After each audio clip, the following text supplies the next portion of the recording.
guys, welcome back to my channel and thank you so much for tuning in. I'm going to do a quick video over the fire seasons of life and hopefully this can help you navigate a little bit through them, because whenever we're in fire seasons, they're hot, they're uncomfortable, and we're kind of like, God, get me out, fix this, fix this. But I think that it's important to realize that whenever we're in these seasons, we should be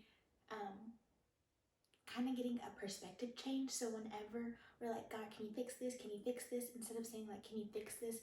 Can you make us more aware of your presence? Can you make us more aware of the things that you're trying to do in us and in this season? So that way we're not too focused on what's happening to us, but what it is that he's trying to do within us.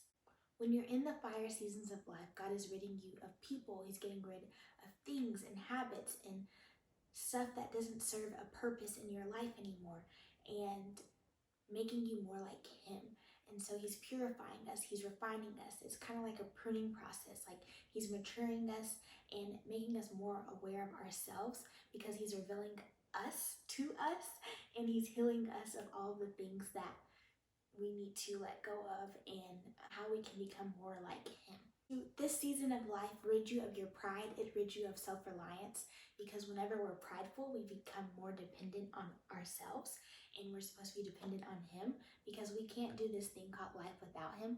And it also makes us realize that we also have to allow other people in to help us in those seasons of life where we do need help. Like whenever we're like, I got it, I can do this on my own, and we really don't got it, and we really can't do it on our own, God will send people to help us in life so that they can be a blessing. And if we are like, no, I got it, I'm good, I don't need the help, or we don't speak up, or we let our pride get in the way of things, then we block ourselves from receiving the blessings that he may have for us. So we can't be prideful. We can't rely on ourselves. We have to rely on him and be dependent on him, and then allow him to send the people that he wants to send in our lives to bless us. And we have to be willing and ready to receive those blessings and not be like so closed off, like, got it, I'm good, I'll figure it out. Like, no. He wants us to do life with others, and he also wants to send provision, and sometimes it's through other people. So you just kind of have to be mindful of that, and knowing that not everybody has an ulterior motive, and some people genuinely want to help, so let them. This is a season where our faith and beliefs are tested, so he can see that we really do love him, like we say that we love him, and we're not just going to throw the towel in and give up when things seem to be going kind of crazy in life, or whenever we're like, oh my gosh, this fire is too much, it's hot, I want to get out. Like, hold on, stay in it, don't give up. Better, greater is coming, you know? In the words of Devon Franklin, fire is baking up success. You can't come out before it's time. And I know something that is said quite often is God is a God that likes to crock pot things. Like, he doesn't microwave things. And so sometimes the fire might seem like it's lasting a long time, but the process is so that we can become more like him. So we can't rush it. Like, food that is put in a microwave as opposed to putting in the oven or a crock pot isn't going to taste as great, because it wasn't cooked as long. And so when we look at our lives and we're like, okay, why is this taking so long? Why is this process so long? Why does it seem like the fire hasn't gone out yet? It's because the longer the process, the better we come out, because we're being purified. You know, when things are purified and refined, they come out better, like gold, you know? And maybe that glow, that glow, baby, that glow when he's done doing what he do. Okay? But just like the Hebrew boys went into the fire, Shadrach, Meshach, and Abednego, they got thrown into the fire for doing what they were supposed to do. Like, they were being obedient. And sometimes I feel like in life, we're like, God, I'm doing what you told me to do. I'm doing what I know to do. And life is still not looking like it's supposed to look, or how I would have imagined it to look. But just like the Hebrew boys didn't bow down to those idols, and they got thrown into the fiery furnace, God was in the fire with them. And so I think that's how we have to look at our situations. Like, Christ is in this with me, and I'm not going to come out smelling like smoke. I'm not going to come out looking like what I've been through, but I'm going to come out looking more like him.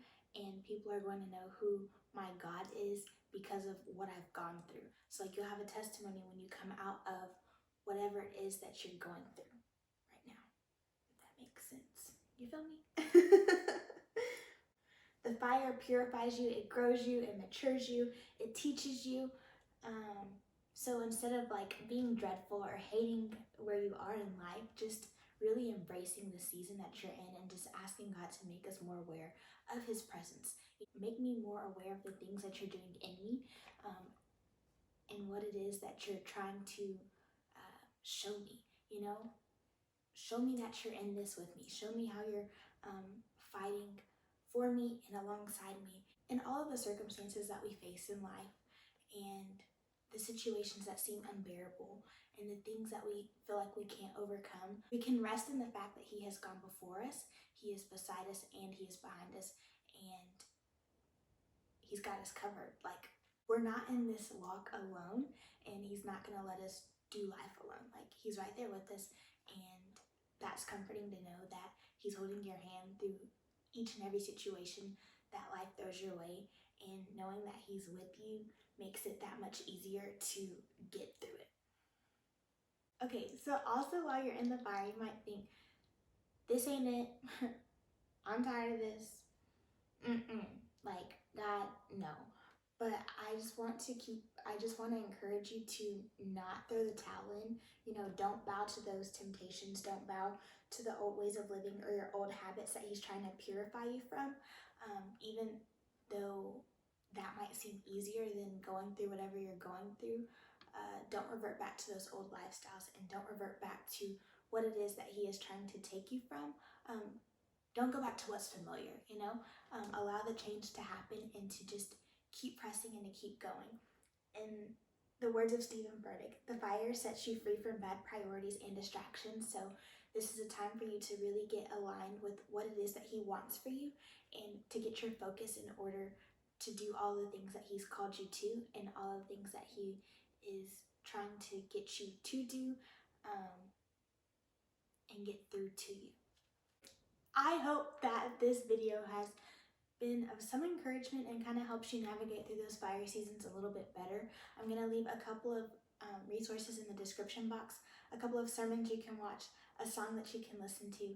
I'm just sharing with y'all kind of what I have learned about fire seasons and what it's taught me in being in the fire. Just knowing that you will come out of the fire so much better than what it was that you went into it, and knowing that when you come out, you're going to look more like Him, so you're going to be able to love better, and just be a better disciple for Christ. Because our ultimate goal in life should be to live a life that is reflective of Him. So knowing that when we're in those fiery seasons of life, we're being refined, we're being purified, and we're being made more like Him, and we're going to be able to walk in His image, and other people will be able to see more of Him in us. So it's going to be less of us and more of Him. And that is rewarding in itself. Don't forget to like, comment, and subscribe, and share this with all of your family and friends. This is just the beginning. It's your girl, Lexi Live.